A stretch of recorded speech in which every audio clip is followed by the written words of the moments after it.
Welcome to a Friday version of our worship journey. We are on day 33, and I've titled today's talk, Secret Worshipful Fasting, in keeping with what we've been looking at the last few days. I'm over at our rental house, so we're back to the rental house version of the lake view.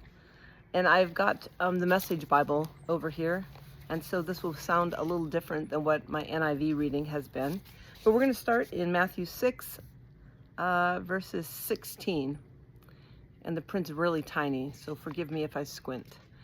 It says, when you practice some appetite-denying discipline to better concentrate on God, don't make a production out of it.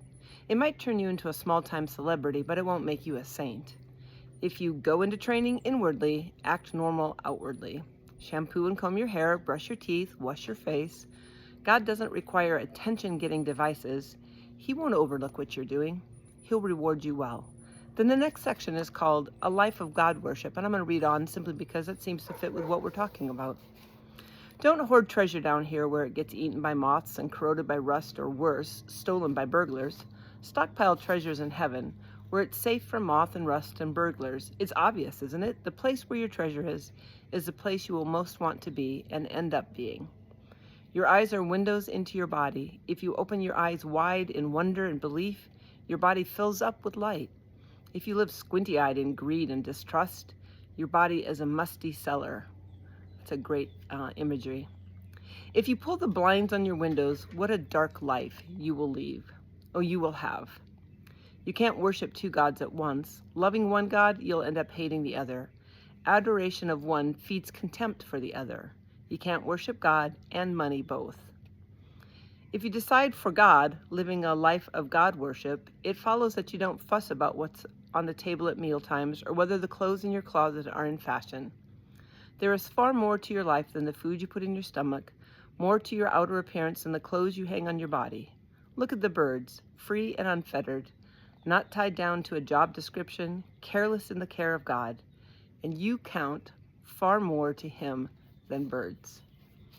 So we're talking about fasting, and I thought it was interesting to look again at in Matthew 11, where Jesus is talking in regard to John the Baptist.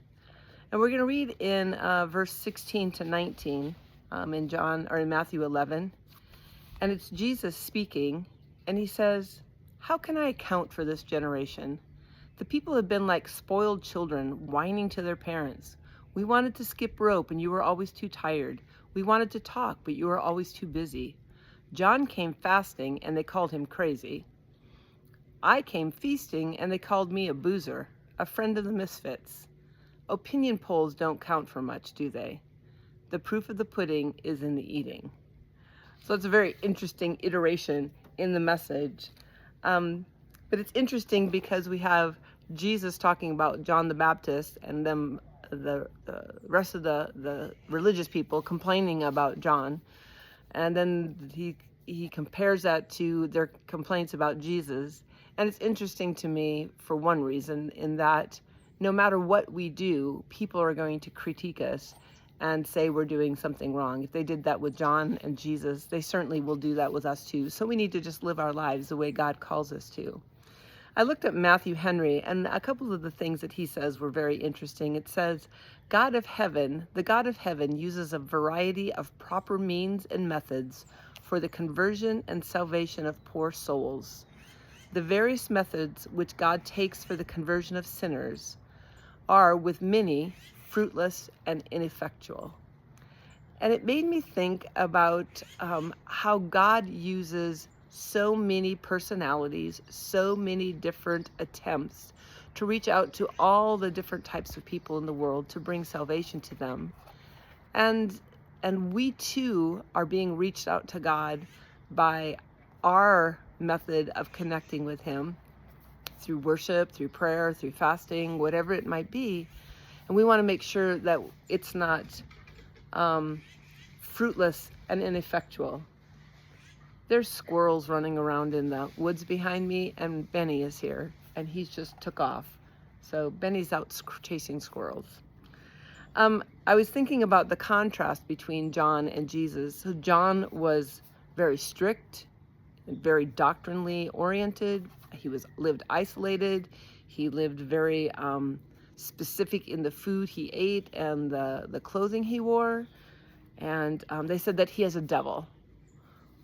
Jesus, he was more relaxed, hung out with the commoners, with tax collectors and sinners, hung out with all the common people, and they called him a glutton and a drunkard. Now, I thought that was interesting, especially that Jesus was saying that about himself, because we know, because we read it earlier in this study, that Jesus was out in the wilderness fasting and praying for 40 days.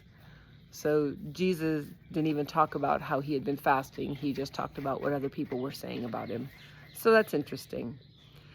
So we have the Old Testament, which is a lot like John, very strict, very regimented. And we have the New Testament, which of course is full of Jesus and the disciples after that.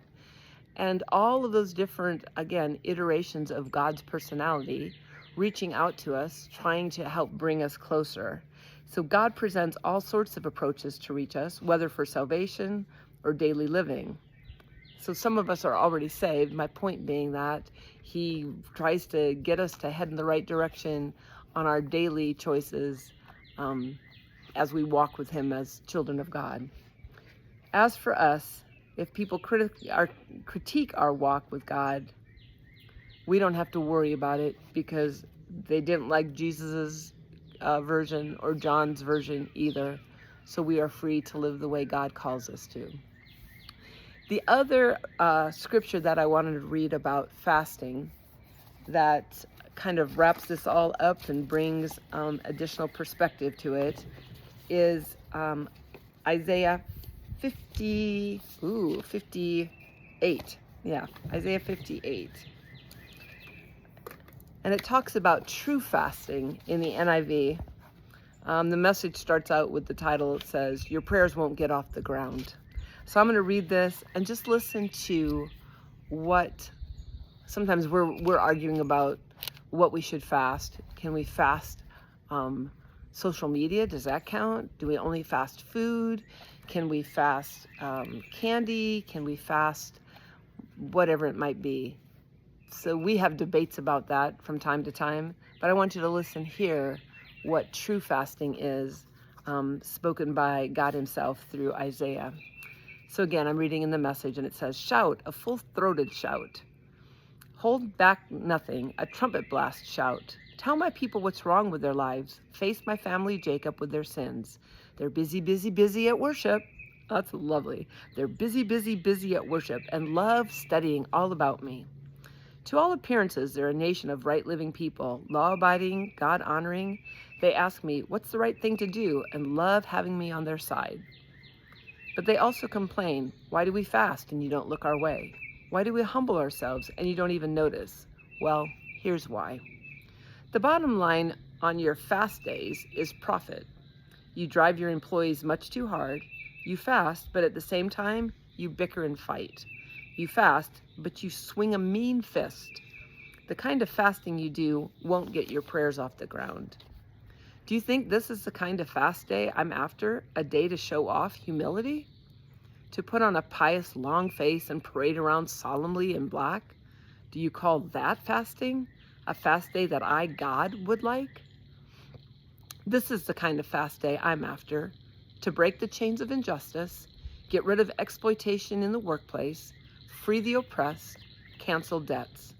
What I'm interested in seeing you do is sharing your food with the hungry, inviting the homeless poor into your homes, putting clothes on the shivering, ill-clad, being available to your own families. Do this and the lights will turn up, and your lives will turn around at once. Your righteousness will pave your way. The God of glory will secure your passage. Then when you pray, God will answer. You'll call out for help, and I'll say, here I am.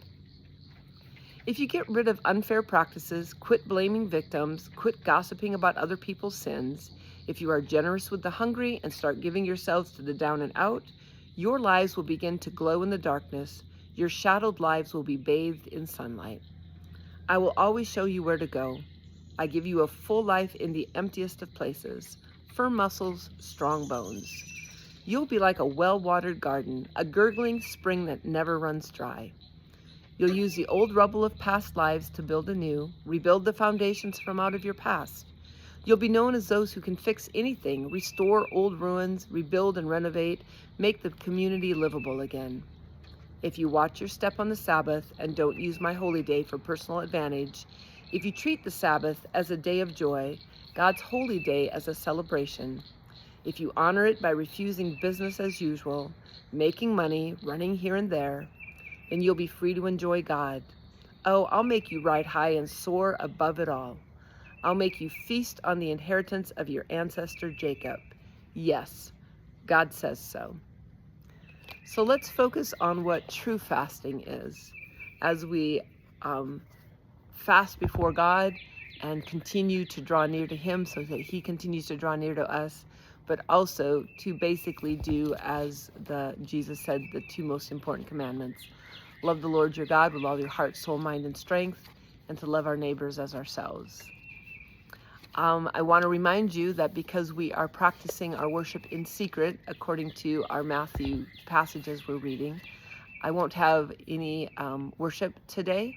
And tomorrow is a Saturday, which is a review of the week. So there won't be any piano worship either. But then I think on Sunday we'll get back to it, because we have 1 week left after that. Have a great evening, and continue to worship God with your giving, your praying, your fasting in humility.